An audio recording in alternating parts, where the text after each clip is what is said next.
All right, and we return for yet more conversations, um, important conversations. The COVID-19 pandemic is something that information changes on a daily basis. Even though here we are, we're what 6, 7 weeks in on this, and there's no end in sight, honestly. And joining us, we have a nice, robust conversation coming up. A gentleman who we've had on a number that I've had a privilege of talking with numerous times during this crisis. He is the mayor of Brockton, Robert Sullivan, and we bunch of things to talk about because there's a lot in the news. Mayor, welcome back to the conversation. Thank you. Good evening, Kevin. I always love to be on your show, and again, I appreciate you having me on again tonight.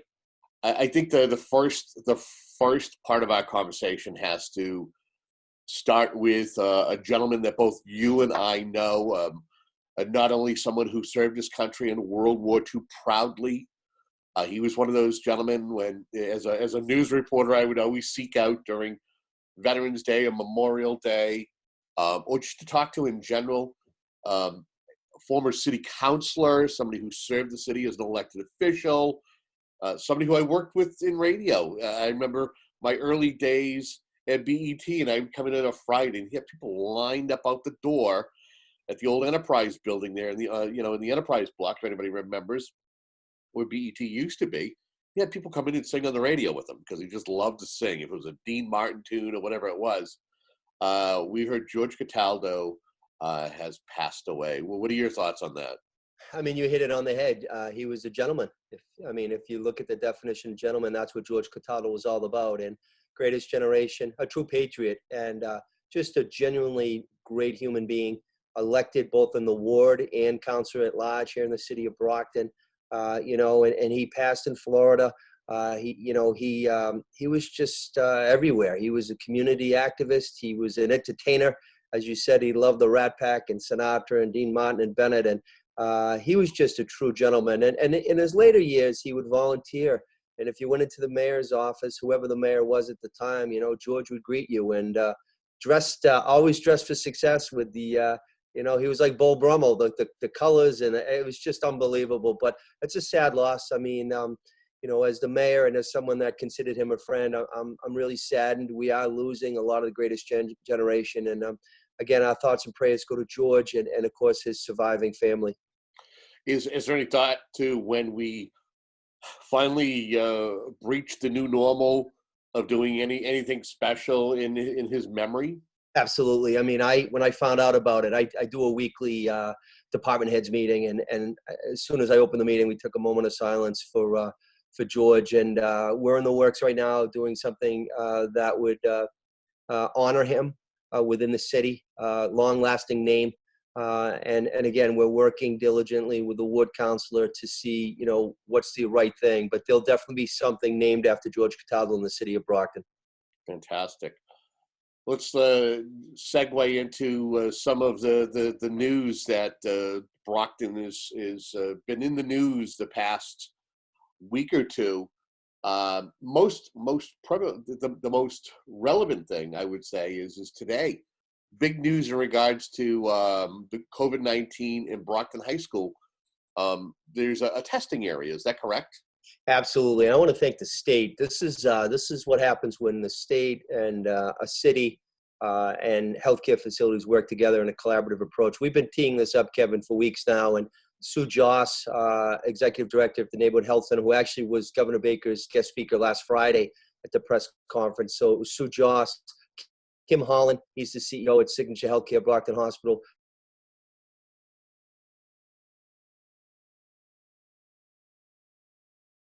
Mayor? Sue and Kim have been on the call with Board of Health and with BEMA, and of course with my office. And we thank the state because finally some increased testing came in. As you know, the governor made an announcement with Quest. The neighborhood health centers are really the beneficial recipients of those testing. And Sue, to her credit, said, well, let's kind of expand it out. So I wanted to do an outside drive-up type of location. Brockton High, as you know, it's one of the biggest public high schools east of the Mississippi. parking lot is great. I want to thank Brockton Police and Brockton Fire for working with us, and the school side. Superintendent Mike Thomas allowed us to set it up. So we've been working on it. MEMA and DPH came down, Kevin, about a week ago, gave us all the tents with cases of water, and we're going to have access to Brockton High for the facilities there. So the way that it's working, and it has worked, and it's been a good success, real good success. And it's going to be Monday through Fridays, 9 a.m. to 4 p.m. There is a mandatory hotline that they need to call. Anybody that, and this is the criteria, anybody that's an essential worker, any essential worker in the city of Brockton, anybody that has symptoms of COVID-19, anyone that feels like they may have COVID, and then anyone that has been exposed. Those are the three criteria. There's 2 tents. There's a tent dedicated to Signature Brockton Hospital and one to Neighborhood Health Center. And, it's a game changer. Again, it's a collaborative approach. It's wonderful. I do, want to share with you, as I've said in the past, we're still in the thick of things here in Brockton.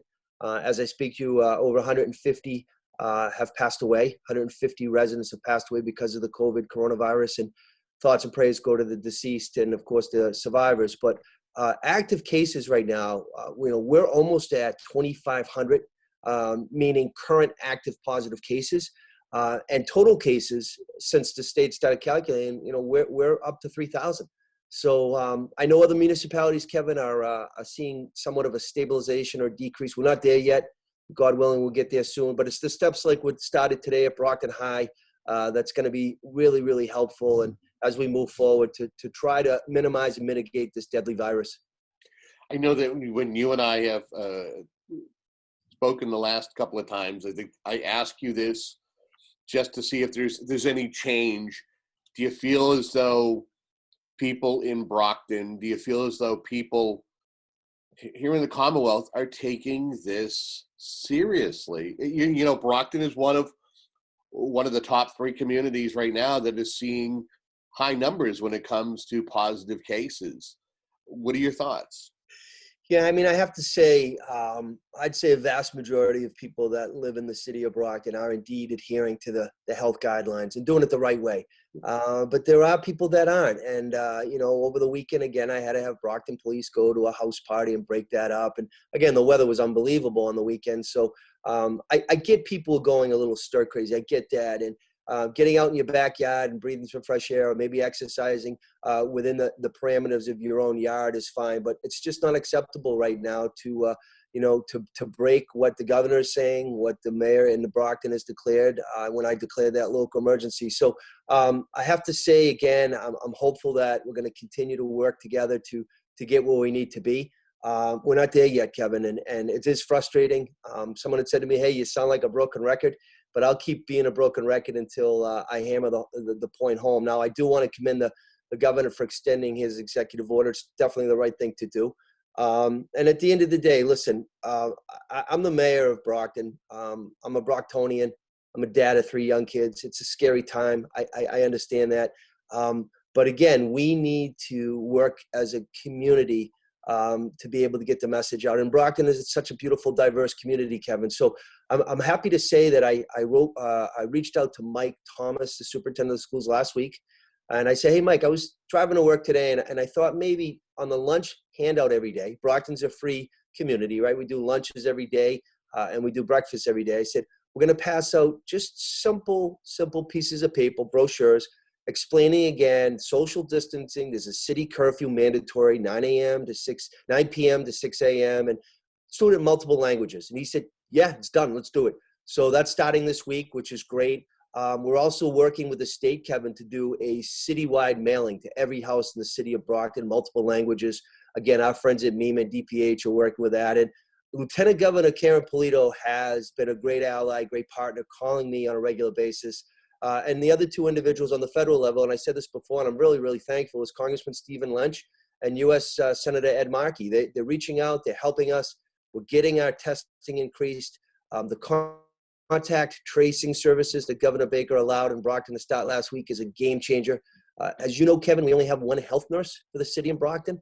And thanks to the school side, we had 8 additional school nurses come over to help us, but wasn't enough to do the tracing. So when you see it, if you live in the city of Brockton, when you see on your caller ID the following MA COVID team, mass COVID team, that's someone from the state working to help us and reaching out to do the tracing. How important is this tracing? And for folks who don't know, what is tracing? It's just as simple as that. If someone is a positive, there's due diligence that needs to be done to see who that person, who he or she had interaction with, who they live with, and they just have to trace it out. And it's a lot of work, making the calls, making the contacts, multiple languages at times, and they just need to really do their homework as they trace through the process. So the state, through Partners in Health, has designated Brockton, and we thank them, and it's yeoman's work that they're doing. But it's just as simple as the name: contact tracing. Someone you've been in contact with, and they're going to trace that link back to the positive person. So it is extremely important, Kevin. But I also just want to share with you, I think it's extremely important. So a group of great Brocktonians had emailed me last week saying, hey, let's look at health equity and let's create a task force. And it ran the gamut from city councilors at large to school committee members to groups, ethnic community groups in the city of Brockton, Kevin. And I said, absolutely, I'll co-sign that letter and let's do it. So we did a Zoom last week, probably had, I don't know, up to 30 people on there from diverse backgrounds from Brockton. And I said, we're going to do this. Now, as you know, nursing homes have been greatly, greatly impacted by this virus. There's been just so much loss of life in the Brockton nursing homes. And again, it's licensed under the state. DPH runs it. The mayor of Brockton, city council, we don't have any say on that. But I will say that the nursing homes provide so much update to me twice a week.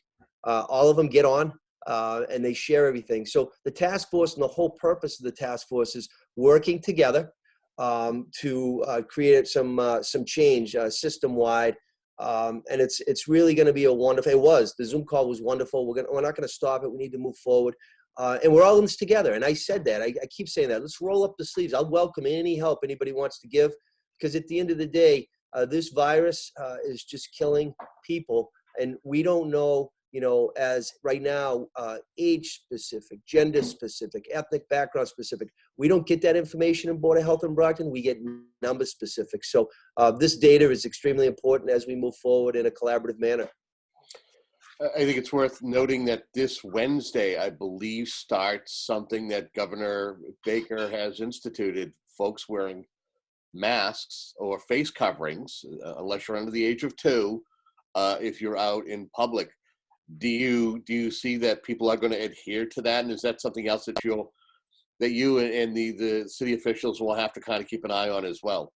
Yeah, without question. And I do applaud Governor Baker for that. I mean, I'm wearing my mask. My family's wearing masks. And again, most people are. I did some food shopping just yesterday, and most people in the supermarket were indeed wearing masks. And in Brockton, when I declared the local emergency out of abundance of caution to protect the general welfare of the people that I represent, then we closed the parks, some of the parks and playgrounds and basketball hoops and golf courses.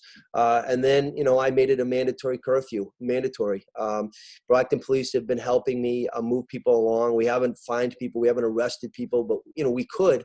The masks in my declaration was not mandatory. It was highly, highly recommended.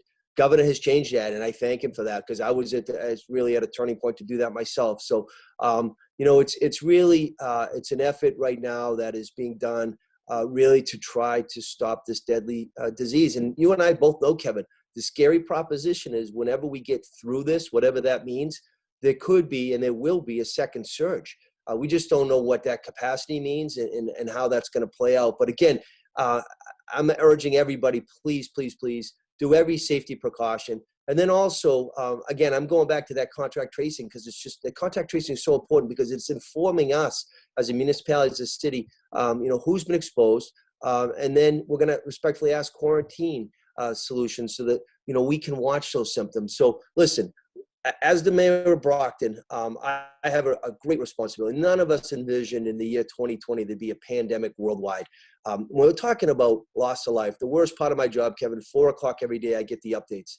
And when I just see them over and over and over increasing, it's just so sad and disheartening. But it's a job we have to do. You're a big part of this job by getting the message out, as is every elected official that's working with me and every Brocktonian working with me.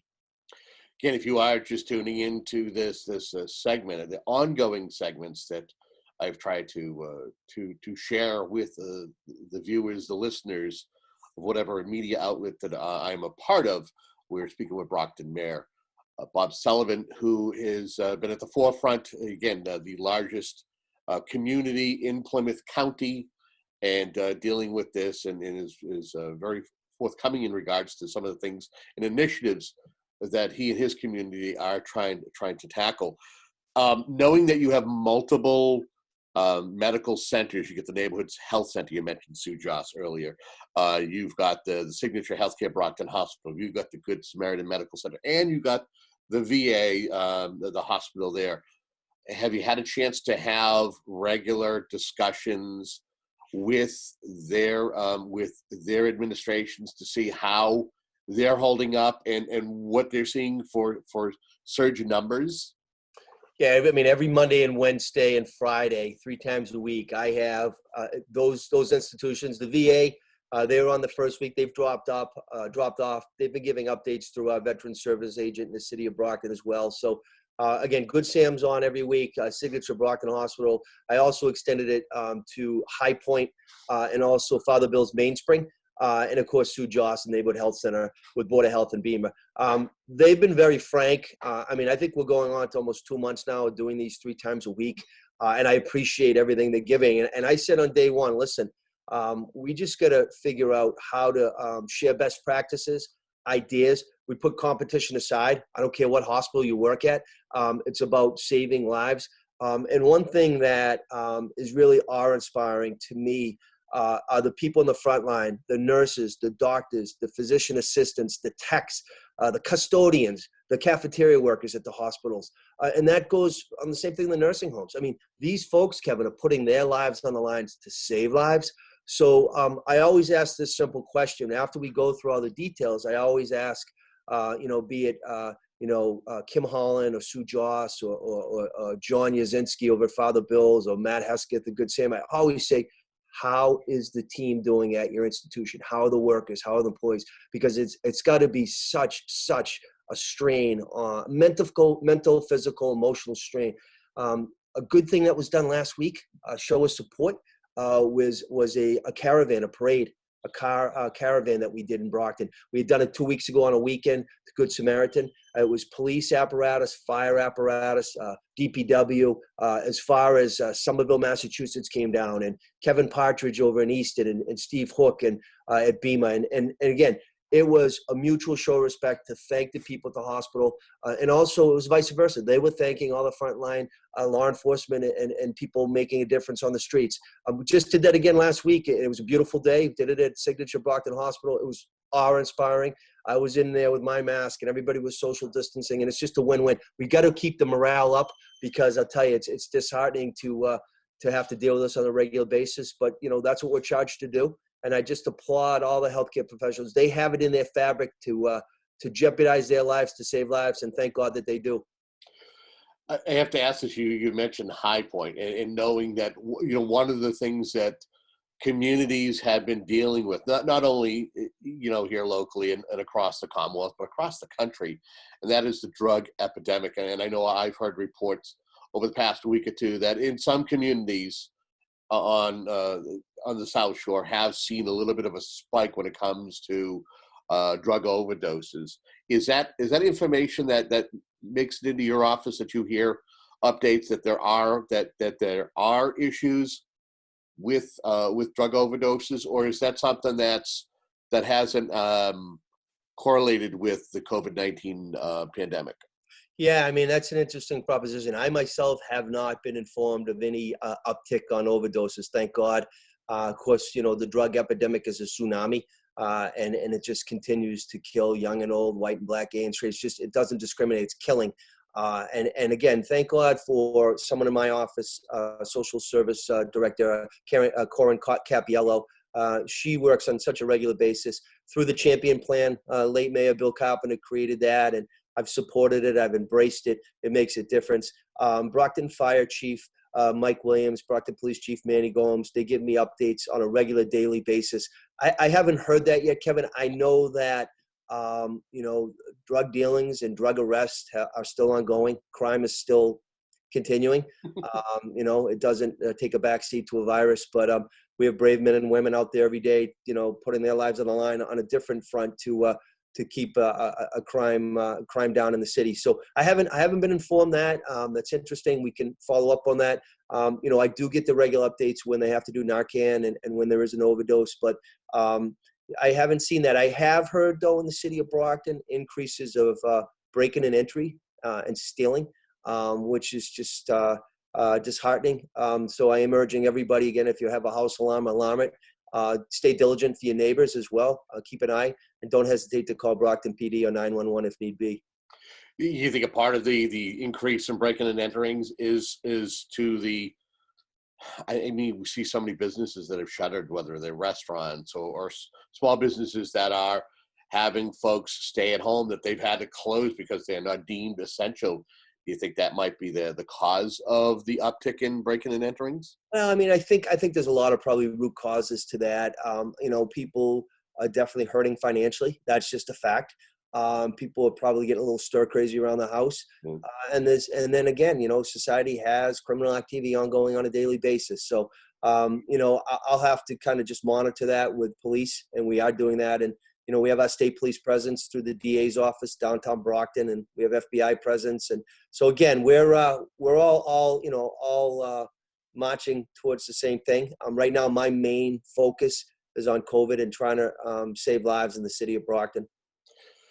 I know that the Governor Charlie Baker has extended. It was to today initially, and has extended to the middle of the month. How challenging is it going to be for communities like yours with a large population, especially when the weather starts getting warmer? If the governor, let's say, come the middle of the month, decides he's going to extend it to the middle of June because he hasn't seen the decrease in positives or the decrease of testing. How challenging is it going to be for your community to kind of stay on people as to adhering to wearing the mask and social distancing? Yeah, I mean, we've already been facing that challenge, you know, where I canceled and locked up the DW Municipal Golf Course, and the next day people were out there playing golf, and you know, we put wooden blocks up around the city on all the basketball hoops, and people climbing up and ripping them down to play basketball. So, you know, just last weekend there was a birthday party for a 6-year-old. I mean, that just doesn't make any sense right now. You know, I had my own birthday, April 27th. I hit the big 5-0. And, you know, I had dreams of being in Bermuda with my wife and my kids. It wasn't to be. I stood on my front porch and people drove by and honked, and that was great. And, you know, that's the new normal. But it is a challenge, Kevin. It is a challenge with good weather. I get it. But we have to monitor this because we can't take steps back. We have to move forward. And, you know, what is I think really scary at this point, and I'll use that word, is that some people get it. Some people understand it fully and treat it like they should. Other people don't. They don't. And we know that this virus spreads like wildfire when you're in close proximity to other people. And again, you know, that's why I keep talking about that contact tracing service, but it's so important because if a person needs to be informed that they've possibly been exposed, so then they can watch for any type of symptoms. And that's the whole thing about what started today at Brockton High with the testing site. And again, through the efforts of Brockton Emergency Management and Steve Hook and John McGarry, a health officer, and again, everybody's all hands on deck. But it is a challenge when I get text and calls from businesses that say, hey, we want to open up, we want to open up, we want to open up. You know, what's the date? What's the date? And my answer, quite honestly, is it's not date specific. It's data driven. We need to see the data. Every Monday, Wednesday, Friday at 5 o'clock, and every Sunday night at 8 o'clock, I'm on a call led by Mayor Walsh, Marty Walsh from Boston. There's 13 mayors and a couple town managers on that call, Kevin. It's to share ideas, you know, throughout the Commonwealth. And I'll have to say, you know, some of the mayors on the most recent call have seen decreased numbers. But Marty in Boston and Brockton, we haven't seen that. And until I see that, we can't even think about getting back to a normal society. It's going to be a new normal, first of all. And, you know, Mike Thomas and superintendent of the schools and I have had so many conversations, Kevin. I'd love to talk about the schools because there's so much disappointment, right? So much disappointment where young boys and girls aren't going to have a prom. They're not going to have a graduation like we had it. And we, as mayor, I chair the school committee, so I can say we as a school committee are really trying to think of certain out of the box type of scenarios where we can thank these boys and girls, show them that we care for them, we love them, we respect them, and we honor them. So again, we're thinking everything from a virtual graduation to a drive up, and everything's on the table, Kevin. But until we see numbers decreasing, I think the governor will probably have to push that. I mean, think of this. If all of a sudden people go back to work, Kevin, but childcare shut down to the end of June, where are you going to put your children? So there's a lot of variables, a lot of balls in the air. Yeah, it's interesting you mentioned graduation. One of the areas, media-driven areas that I work in is we're already starting to have those conversations. I'm fielding calls on a regular basis as to, hey, do you know what's going on? What are you guys doing? Or what is this, community doing? Have you heard what so-and-so is doing in regards to graduation? Are there any early indications as to, is it going to be like a drive up graduation? And while maybe a smaller community like a Whitman or an East Bridgewater might have 100 to 200, Brockton usually has close to 1,000 graduates. Yeah. I mean, the magnitude of Brockton High School, and again, not just Brockton High School. I mean, we can talk about Cardinal Spellman High School, Southeastern Regional, again, 65% of the student population from the city of Brockton. And then we have the alternative high school as well in Brockton. So, we had a wonderful conversation as school committee members the other day. We're really trying to think of different ways. And I do want to thank again the school side and the superintendent. We're going to be doing the lawn signs, the chloroplast lawn signs for graduates, and it's a sad proposition because that's something that people remember the rest of their lives. Graduation. So we need to do it in a way that makes the boys and girls that have worked so hard for 12 years of schooling feel good. They don't feel good because they're missing things right now. A vast majority of the kids that took the AP, advanced placement courses, didn't take the test, so they're not going to be able to waive out when they get to college. So it is a new normal. I mean, this virtual learning, and as we speak right now, the teachers and administrators and the boys and girls students are just really working diligently in Brockton. And Mike Thomas and I taped a couple thank you videos just last week. They're not out yet, so this is hot off the press. I'm sharing it with you. And it's just, it's the little things that boost the morale and just let everybody know, from the teachers to the people doing the lunches, the cafeterias union, to the boys and girls, like, we thank you, we understand, and together, the key word is together, we're going to get through this. We are the city of champions, and they're all champions in their own right. And again, if you are just tuning into this broadcast, we are speaking with Brockton Mayor Robert Sullivan, who is our guest for this hour-long segment where we're halfway through this conversation, and there's still more discussion ahead, including what's going on in regards to monies that the county commissioners of the county has been able to get from the federal government. We'll talk about that. We'll talk about the city council and how a new body. We've talked with Mayor Sullivan previously about being a new mayor and walking in. He walked 100 days. What it's like. We'll get his take on the city council and how working with them and how they're handling this. But I think I want to ask you in regards to your administration. You speak highly about many members of your administration. How important is it that you have a good team around you? Because you're mentioning constantly, whether it's the health agent, whether it's your school superintendent, your police chief, your fire chief, or other people in the administration. How important are they to the city getting through this and helping you champion the community out of this? I think it's vitally important as we move forward, because you think about it. I took office on January 6th, right? I just hit my 100 days, the infamous 100 days not too long ago. And during the 100 days, first of all, we had a massive blackout. I told you this. We had 7,000 houses without power, major water break. Pipes were from the late 1800s. Over 5,000 houses on the east side of Brockton lost water for a significant amount of time. And I was leaning on, at that time, Larry Rowley. He's our DPW commissioner and our police chief and fire chief. And, now we get into this pandemic, and John McGarry, who you know, Kevin, stepped up. He's retired. He's a registered nurse. He didn't need this position at all. And again, he had said to me, I'll help you out, in the short term. And he's done that. I mean, I've leaned on him, and we talk sometimes 10, 11 o'clock at night. And Steve Hook was hired under Mayor Carpenter as director of BEMA, part-time position, Brockton Emergency Management. And he's not doing it part-time right now. So I think it's extremely important. My own team in my own office, my chief of staff, Kerry Richards, who I hired, who isn't from Brockton. She's from Pembroke. She's from the county. And her and her new husband moved to Brockton before I took the oath. And she's working more than overtime to help us. But again, I think success can only be driven by the amount of people that we put ourselves around and surround ourselves around. My departments at City Hall are working. A lot of them working remotely, which is the new normal too. And I like to do face-to-face. I mean, I'm 50. That's the way I was brought up, So the Zoom is kind of a new proposition for all of us, but we're all managing.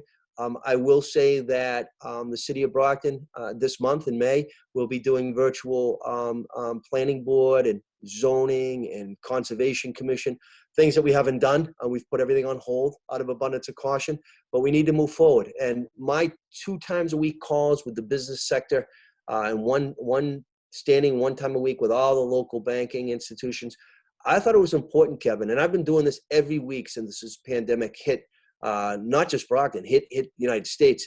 I thought it was extremely important. And some people say you could be better served doing something for that hour. Not really at all, because if I don't hear from the healthcare professionals, I don't hear from the business community, I don't hear from the bankers, I don't hear from my city councils and school committee, we're not going to be ready when we get to the next step, whatever that next step is. So you hit it on the head, right? I mean, I lean on these people. I am the mayor. I am the CEO of a business known as Brockton, almost a $500 million enterprise. And ultimately, we're in the people business. And we're trying to protect people right now and saving lives, because it is life and death right now in Brockton. So I teased it a little bit, and I think it's time for us to kind of delve into the conversation. I know that there was a letter that was sent by one of your legislative delegation, Claire Cronin, who kind of leads the individual, the 3 of the state reps that represent Brockton, with Jerry Cassidy, Michelle Dubois, Dr. Claire Cronin, sending in, I believe she sent a letter to the county commissioners, the 3 of them, Greg Hanley, Sandra Wright, Daniel Pilata, asking that the $90 million that they received from the federal government in relief, it be something that's turned over to the state for them to disperse.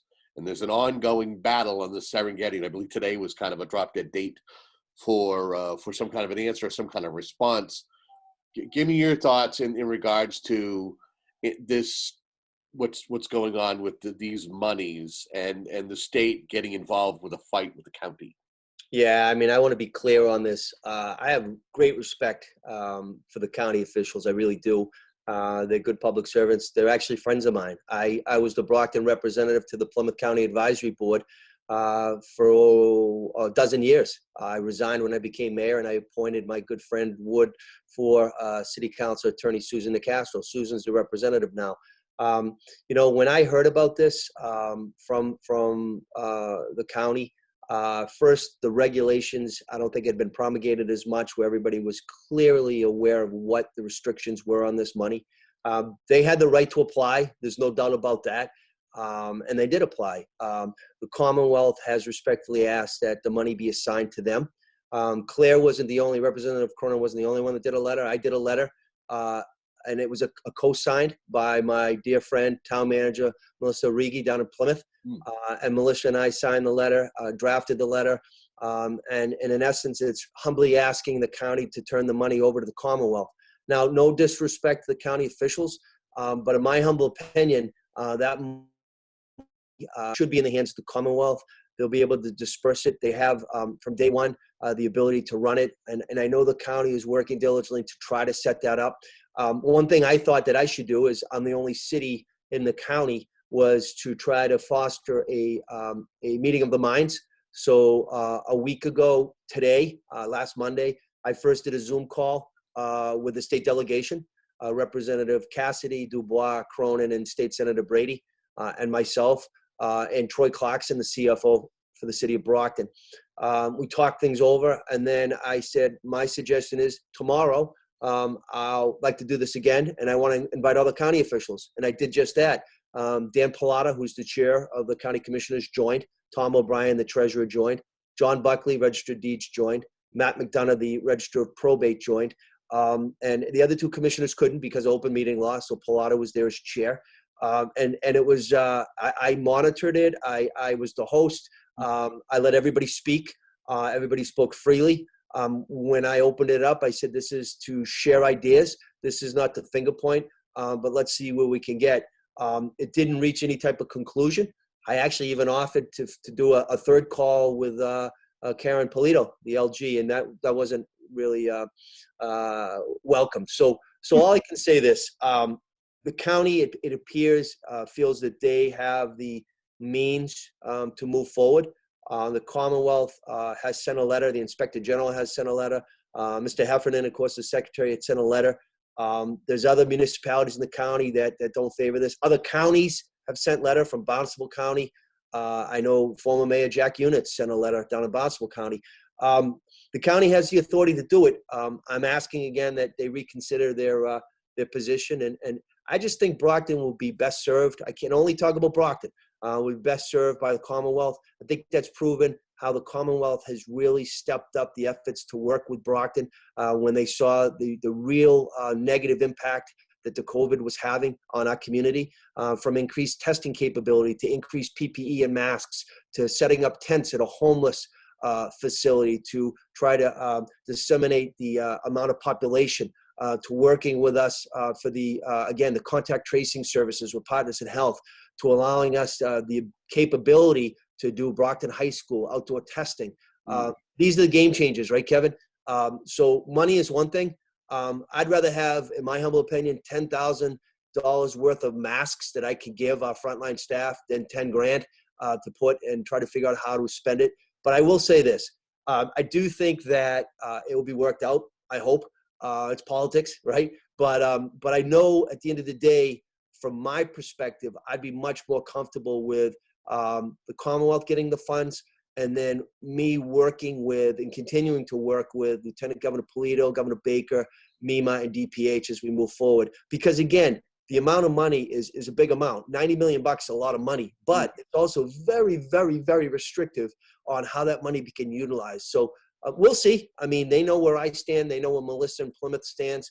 I know that John Mahoney, who's selectman and who is the Plymouth representative of the advisory board, and attorney Susan Nicastro from the Ward 4, Brockton's representative, they spoke the other night as well and shared their opinions. And it is kind of a wait and see approach. And I'm just hopeful. I'm hopeful there'll be some type of resolution.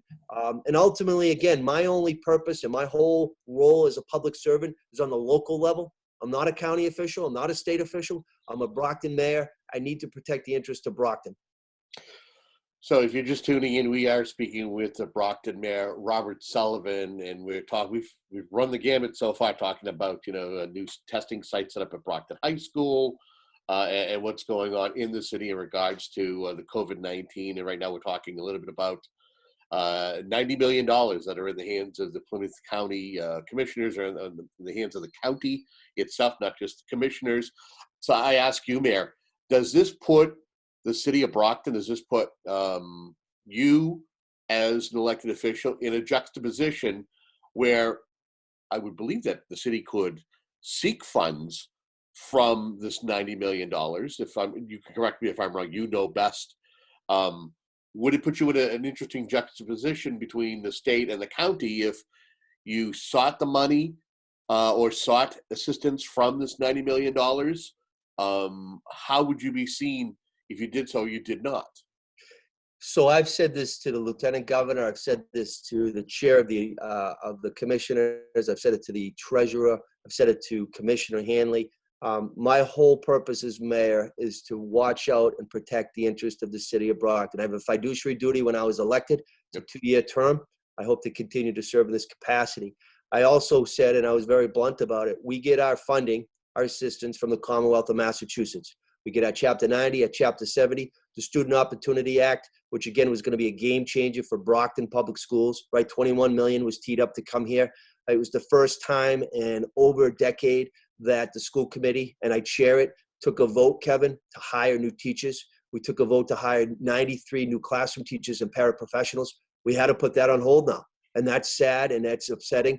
I don't want to be in this situation, and I made it clear. I'm looking out for the best interest of Brockton. Who's going to give Brockton the best financial resources? Money is one thing, but also COVID-related, from PPEs to testing. I didn't get the additional testing from Quest through the county. That was through the Commonwealth of Massachusetts. I didn't get the tents at Perkins Park to help our homeless population from the county. I got it from MEMA and DPH in the state. So again, it doesn't put me in the best situation, but I think my letter and Melissa's letter, and I'm thankful, so thankful that she signed on. We share the same vision. We'll protect the interest of our communities that we serve. But again, I'll see. I mean, as you know, you've been around politics a long time. Things change. It's fluid day to day. Yep. I would have the ability to have my CFO investigate anything and everything in terms of COVID expenses. But again, I'm hoping that there's some type of meeting of the minds and a resolution. My whole focus right now is saving lives. I don't want to get in a battle between a county and the Commonwealth, but my letter was appropriate. When we called Melissa, she jumped on, didn't hesitate and said, yes, Mayor, I'll do that. And I thank the town manager for that. We'll see, Kevin, we'll see. But again, I talked to you now, 150 loss of life. As I told you, almost 2,500 active positive current cases. So my focus is on Brockton people, Brockton residents, Brockton businesses, and we'll see how it all shakes up as we move along. So usually this time of year, we're just a couple of short weeks, as you know, moving from the city council to now being the CEO of the city, this company known as the City of Brockton. This is usually, you're rounding into shape. Your budget has been put forth, and there's discussions going on with everything that's going on with COVID-19, and you having to kind of focus. Where do things stand in regards to trying to put a budget together? Because I would think that a lot of your data is incomplete if the state is still kind of trying to figure out what they're going to do, especially knowing that House 2 was kind of in the works. What's going on budget-wise? Has there been conversations with you and members of the city council? So let me just explain a little bit of the history of it. Again, 14 years as a councilor at large in the city council. I have an MBA degree from Boston College. I run a small business, my law firm. I'm a numbers guy. So I always treat the budget very, very, very classroom-like. I highlight, I delve into the budget book. I would always ask the mayors questions prior to. So when I was elected and sworn in that week, I met with the CFO, Troy Clarkson. We also have the former CFO, Jay Condon, is still a consultant for the city. We look like we're in great shape, right? All the department heads had submitted it. I was going to have it a streamlined, much more business-friendly. The actual physical budget itself was going to be different. It is still going to be different. The numbers were exciting. We're talking about a lot of capital projects teed up. And again, the school side was a game changer. It really, really was. And then everything kind of fell out. My conversations with Mr. Condon and Mr. Clarkson continue. At least twice a week, we're talking about budget. I've been very blunt to the city council and to the school committee. It's a different normal now. The budget that we had proposed is off. It's not even on the table. The calls that I have with Mayor Walsh and all the other mayors, there's some people saying it could be 10 to 20% cut in local aid. Some people are really facing a 112 budget. Everything's on the table in the city of Brockton. I just know that the budget in years past that you covered, Kevin, from your many years of working here in Brockton, is not going to be like that this year at all. There's everything on the table, from layoffs to furloughs to minimizations. We haven't got there yet in Brockton. I want people to rest assured when I say that. I'm just saying every bad scenario could happen because of the financial ramifications of the COVID. I'm also very concerned that small businesses that have existed in generations for Brockton aren't going to reopen because of this. But from a municipal financing standpoint, we need to just keep moving forward. We have been moving forward. We're hoping that the State House, and I did have a lot of conversations with the delegation. I have a standing call every Tuesday with the 3 reps and the senator and CFO. We're looking to try to see when the money or what projected money is going to come back. At least we can have some numbers to work with. I do have full faith and confidence in the professionals I'm surrounding myself, but it's scary times, Kevin. I'll be honest about it. From a municipal finance standpoint, it's not unique to Brockton. It's Commonwealth-wide, and I'd say nationwide right now. So, again, we're going to control our costs. We're going to be fiscal responsible. We have to think about everything. And I've said this to all my department heads. We think worst case scenario to get the best case scenario. So again, we have our mission statement. We have our business strategy. We know what we prioritize. We know we're going to have to skim. There's no doubt we're shaving. But we're going to get through it. And it's not going to be an interesting time in the sense that, hey, everyone's going to flourish right now and there's a lump of cash. I mean, our hotel motel receipts are decimated. Lottery, Commonwealth-wide is decimated. And again, Chapter 90 and Chapter 70, it's kind of up in the air, Kevin. So I'm anxious to see, we can't really project the cherry sheet or any of that stuff now. But at the end of the day, I'm charged to do my job. I was elected to do my job. I love my job. I'm going to continue to do my job, and we'll get through this.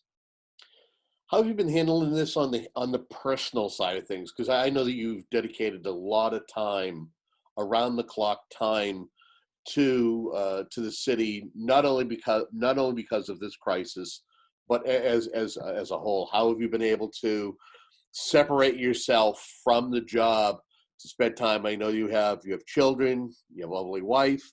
How have you been able to spend time with them as needed? Well, I'm very fortunate. My rock is my wife, Maria, and Maria is medically trained, right? She went to medical school down at Emory, down at Georgia. She's a physician assistant. She spent 14 years in the ER over at Brockton. Now she's over in a local college, director of health services. This COVID-19 was on her radar when it was in China, in Italy. She talked about it to me all the time. And when I took office, not too long after I took office, I did a quick COVID task force roundtable. Some people at the table knew what I was talking about. Some people didn't. It is a daunting task. No one forecasted how much loss of life and how much time and sadness that this virus would do in Brockton. I do have 3 young kids, 13, 10, and 7. And they're great. They don't know dad not being an elected official, right? When I got elected to the city council, I had no children. So this is what they know. But they also are just great kids. I do some fun things when I can in terms of trying to separate it. It's very difficult. I'm pretty high-strung type A. I'm all in or I'm not in, and I'm all in on this. Every Friday I work with the Brockton Public Library, and I do a Zoom reading of books to kids. My own kids watch it. They get a kick out of it. They criticize me when I get home. But it's a situation, Kevin, where it's not unique to me. This is happening to a lot of elected officials. I'm sure every person working in a hospital has this. You do. I mean, your time is crazy. It's just right? It's a different type of time management. But thank you for asking. No, it's great that you did. I mean, I'm not exercising as much as I should. I used to be a big runner. I haven't been able to do that. I'm trying to stay on my keto diet because I've lost 68 pounds since last year. But again, when we're around the house, you eat more, right? So it's a slippery slope, Kevin. But thank you for the inquiry. And you're a guy who likes sports too. Have you missed not having sports? Oh yeah, God, yeah. I love sports. I love sports. I played football at Brockton High. Played basketball my whole life. In college, I played rugby at Boston College. I love sports. I love golf. I love coaching my kids' sports. I coach basketball, soccer, and baseball in Brockton. I've done it for years. Not a great coach, but I love doing it. We've gone to the championship and lost every time we have. But it's about, trying to be a mentor. But again, that's the new normal. So soccer season was canceled. Baseball season was canceled. But I also really miss watching it on TV. On a Sunday, I used to love watching golf. I wouldn't watch it all day. When I was single, I could. But, you have other obligations to do. Football, I did watch the draft. I thought that was interesting, the way that they did it on the Zoom. I'm a little concerned about the Pats. I'll be honest about that. But, that's my own view. But, it's sad when you drive by fields that are empty. And Brockton, of course, Brockton has such great history of sports. But I do know we'll get back to that. I just don't know how and when. When you're talking about Major League Baseball potentially playing in stadiums with no fans at all, or having all the players staying in one, dedicated facility, or even changing American League and National League, or, the NBA. And I mean, now they might give the Stanley Cup to the Bruins because they were ranked number one at the time. I mean, it's just strange. But again, we'll figure it out as a community, as a society. But the biggest thing we need to figure out right now is to stop the spread of this damn disease and move forward and then figure out next steps for the communities. Is it worth asking? Again, you kind of alluded to it. There's a very real chance that, and we're watching to make sure that there isn't going to be a second surge later this year, whether it's in October or November. Do you really feel that we could see life affected for an extended amount of time, and it could affect, Brockton is known for its sports and known for its football teams and its legacy, and so the soccer team has done well and went to the state championships, just to name a few. Any fear that we're not going to see a new normal probably until 2021? Do you think about that as a leader?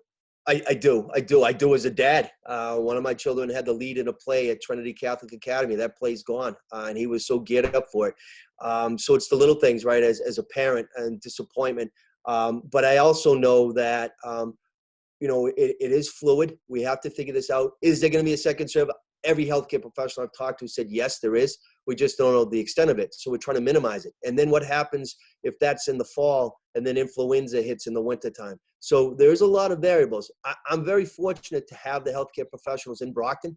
We've talked about those institutions. We're also so lucky to be in the Commonwealth of Massachusetts with world premier institutions in Boston, right?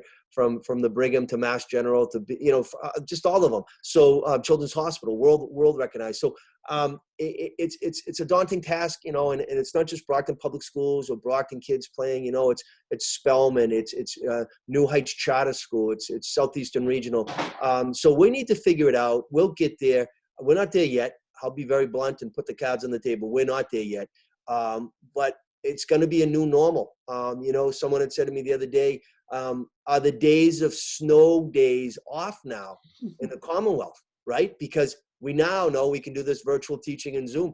That might happen, and we used to love no schools, all schools Brockton when we were kids. So I don't know, what is going to happen this week, never mind next month or in the fall. I do know that everyone has a shared vision that I'm surrounding myself with, the experts, and it runs the gamut. And ultimately, we'll figure that out. But right now, my sole purpose that I'm charged to do is to try to really just make sure that the spread of this virus minimizes and then decreases. It's key. It's key, Kevin. Dan, we're speaking with Brockton Mayor Robert Sullivan, who has been our guest for this nearly hour-long conversation. And we thank you for tuning in for this. We just got like 3 or 4 minutes left in our conversation. Mayor, anything we haven't discussed at this particular point of dealing with COVID-19 pandemic that you want to make sure you either say or maybe reiterate as we wrap up? Yeah, I mean, again, I'm thankful to serve as the mayor of the city of Brockton. It's something that's an honor, and I don't take it lightly. And now, faced with this pandemic, this nasty, deadly virus, I'm just humbly, respectfully requesting, urging, please adhere to the social physical distancing of 6 feet or more, not just in the city of Brockton. And this is aired throughout the county and the Commonwealth. And this is for me saying that I've seen the loss of life so great in my community. We need to make sure that as a society, we really get a grasp on this. The governor, to his credit, has extended it, and I thank him for that. Wear a mask, wear gloves when you're out in public as well. Wash your hands no less than 20 seconds. I mean, we know it, right? 60% or more alcohol content when you're doing your hard surfaces. So again, I'm just thanking you, Kevin, for what you do, getting the message out. Again, if you live in the city of Brockton or you have a business in the city of Brockton, I'm the mayor of all. We're working together. The keyword is together. Even though City Hall is closed to the general public, I closed it weeks ago out of abundance of caution. I'm there every day with my team. It's a skeleton team, but we're there. 508 580-7123. Every Friday, I'm on a Zoom call with our friends in Washington, D.C. and the Chamber of Commerce, SBA, Small Business Administration. If you're a Brockton business, please check out, or a resident, please check out the city website. It's updated every single day. It's translated into many, many languages. The Facebook page as well. I do my informational videos almost every day. And again, we're in this together. I think we're going in the right direction. I know we are, as a community, as a society. And again, I'm just asking everybody, let's adhere to it. Let's just keep going together. And Kevin, I want to thank you for what you're doing. I'll be on your show, as I said. As much as you want me on the show, I'm there. It's such a valuable resource to get information out. And everybody that's listening today, be safe, and God bless you all. Yeah, the hope is probably in 2 weeks we try to do a collective like we did earlier last month, where we had Mayor Kokoros and Melissa Rigi and other individuals. Mr. Noble, Brian yep. Noble, Mr. Yep. Noble, yeah. So we'll look forward to see if we can put that together. Awesome. I'm there. Just let me know and I'll be there, Kevin. Stay safe, my friend, and thank you. And thank you for everything you're doing. You got it. And thank you very much for tuning in for another conversation like this. There are many, many more. We're not out of the woods yet. And the idea of the program is to keep you better informed. Thank you for tuning in.